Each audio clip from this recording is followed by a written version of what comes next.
Greetings, everybody. This video doesn't have a particular direction. I'm just going to go where the Spirit leads me. I think our minds these days, are messed up, and our priority and our desire to impress people is just ridiculous. Okay, I'm seeing some things. I'm seeing these trends, and it's not just today. It's years I'm seeing this trend, and I just want to say and this is especially for stay-home moms, listen, we have to work. And it's nice that we were told that we should be independent, or we feel we have to be independent. That is great, because, at the end of the day, sometimes when we subject ourselves to depending on other people, all kind of liberties get taken with us. And there's some personal satisfaction you get from taking care of your own needs. I get that. But when a woman decides that it is her duty, or she wishes to present that side of herself, that being a mother, that of her being a stay-home mother, tending to her children and letting that be her priority, I just don't understand why you have other women who have chosen career path to make it seem like the woman who stays home is less, I don't know, not as important as you are. There's this prejudice that goes out there. So even a woman whose husband works and they have agreed to stay home and take care of their family. Just a moment, let me pause this to talk to my bird. So as I was saying, the husband and wife have sat down and decided that she's going to stay home and he'll do the work. He'll be the breadwinner. It's a team effort. And her role is going to be that of mom who's staying home. And you got women who have chosen career path and, chase after the dollar. There's nothing wrong with that. But when these women who are out there, daycare raising their children, other grandparents or other individuals responsible for raising their children, they have this arrogance to look down on the woman who stays home to look after hers. And I'm going to say this to many of you, whether you're offended or not today. Many of you, career-oriented, go-getters, independent women. And I'm not saying you shouldn't be. I'm just saying many of you, your children end up in prison, or your girls, are misguided because you didn't have the time. You didn't have the time to raise them right. You didn't have the time to inject the things that you needed to inject in them, like self-worth and self-esteem. And your self-worth and self-esteem doesn't just come from working. There are many, successful women whose self-esteem is very low. So I'm saying what you choose to do with your own life is your own choice. But when you start to project your own impression or ideas on how another person should be and operate their household, I got a problem with that. If a woman decides to stay home and take care of her children, that's the greatest job there ever is, because she's preparing the next generation. A woman who really has a chance to mold her children, have the time. Now, I'm a mom of 3, and my first 2, I was busy running around and doing what I needed to do to take care of them, yes. But in the last 2 years of my second child's high school, I was more available. And what I was able to do with her, I was not able to do with my first child, because daycare and babysitters help to raise them. It's just, it is what it is. And if I had to do it all over again, I would have, perhaps do it the same way, because things happen for a reason. But the truth is, while I was running around and getting the career and doing this and that, I was also a bit jealous of the women who were able to stay home with their kids. And they sometimes were jealous of me, wanting the same life I had, when they didn't realize that they had the greatest job there is, of being a mother and raising your child.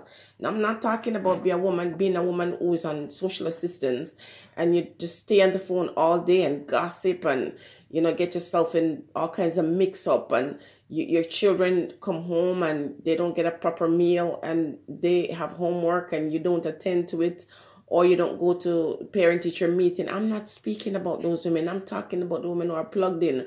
I'm talking about the women every time there's an award ceremony at the kids' school, they're there and they're watching their kids getting all the awards, their kids doing so well.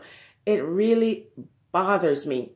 And my last child, I chose to be a stay-home mom, of course, doing other things that allow me to generate income. But my priority was my child, my daughter, and it's a blessing. And I've had many conversations with people who say things to me, disrespectful things actually, you know, to make it seem like, oh, you know, when I was wearing the suit and I had the Tachi case, or I was in the classroom and you seem to have more honor and more respect. Get out of here.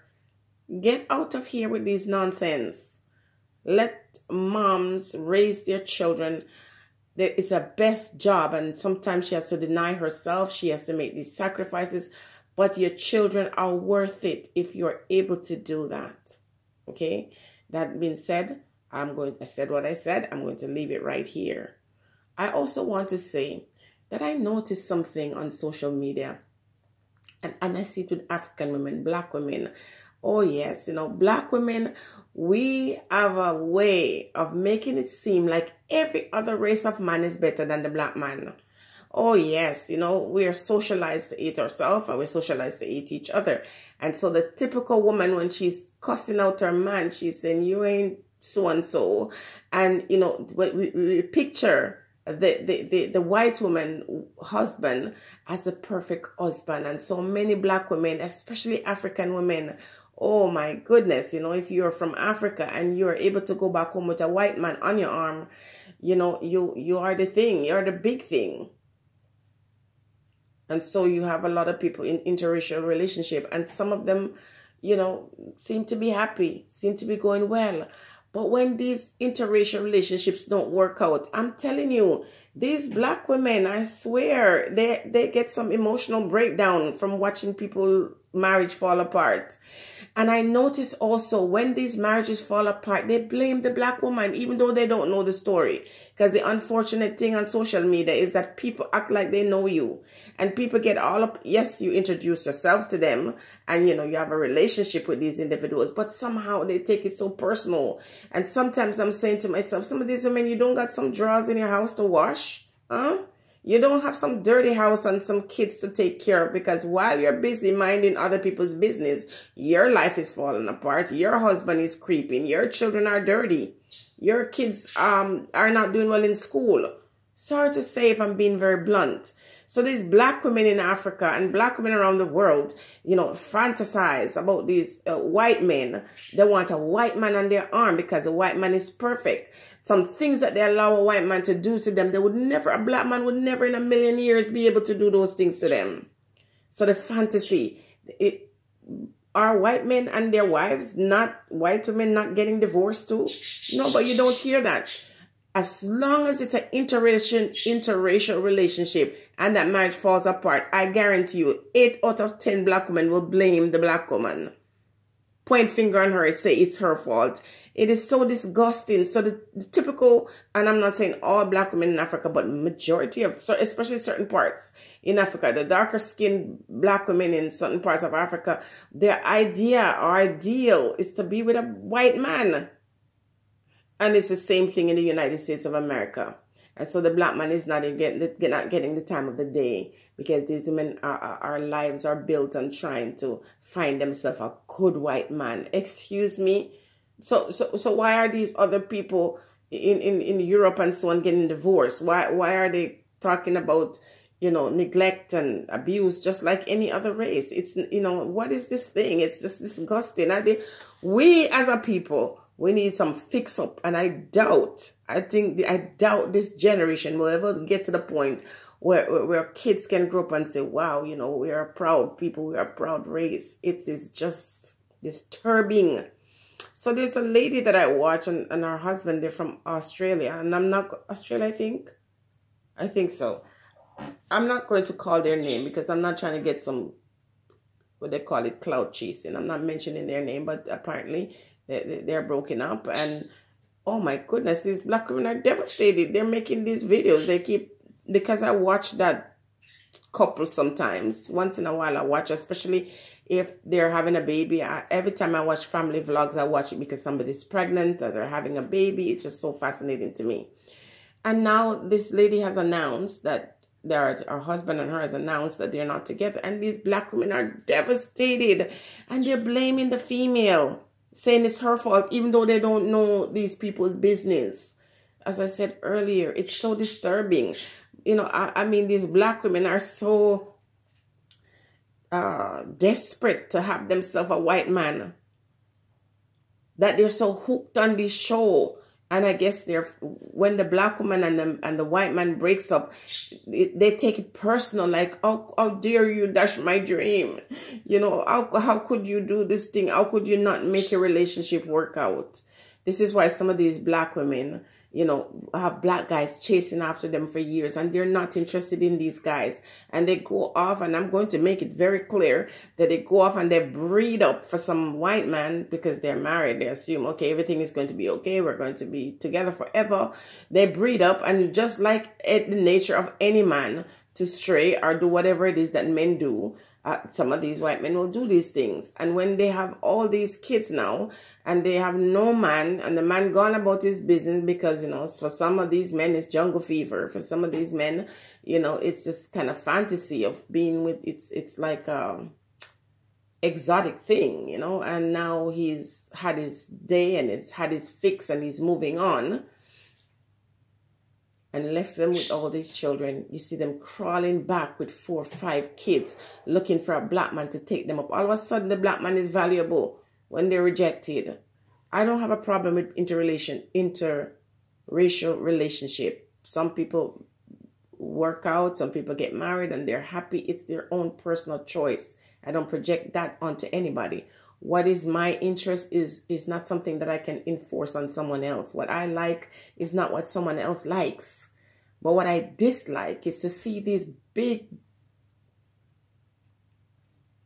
let me call myself, these black women make it seem like to have a white man on your arm makes you very special. If that's what's working for you, that's great. But don't project that onto anybody else. Okay, and if the black girl and her white husband have split or part ways, I don't see why people are taking it so personal and thinking that these individuals have to come and explain to them, and why they make up all these stories. They are demonizing the female in the situation, making it seem like she went out and cheated on her husband.